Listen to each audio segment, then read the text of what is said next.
Здравствуйте, меня зовут Данияр, я сооснователь компании Шабадан. Компания Шабадан производит чемоданы отечественного производства. Мы в 2018 году создавали компанию. Компания в том году привлекла инвестиции 42 миллиона тенге. Мы сейчас развиваем наш стартап и очень благоприятно работаем на нашем рынке.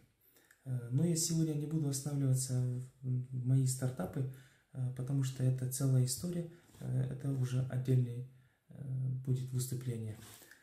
Я хочу сегодня рассказать немножко о малых и средних бизнесах в Казахстане в целом и в соседних странах, и немножко о стартапах. Малый и средний бизнес именно насчитывается в Казахстане около 2 миллионов. Хорошим темпом развивается, и особенно в сфере сервиса. Например, в той же России малый и средний бизнес показывает около 20 миллионов. В тот же Китае там мега крутые цифры всегда. 400 миллионов малых и средних бизнесов. И поэтому на сегодняшний день Китай занимает первое место в мире по экспорту. Если о стартапах говорить, то по привлечению инвестиций опять занимает первое место Китай. В 2017 году китайские стартапы привлекли 47% мировых инвестиций. В тот же год американские стартапы привлекли 38% мировых инвестиций. А если взять Казахстан, то в Казахстане на сегодня очень благоприятные условия создаются для стартапов. Хорошая экосистема создается в Казахстане. Например, в городе Нур-Султан создавали Астана Хаб.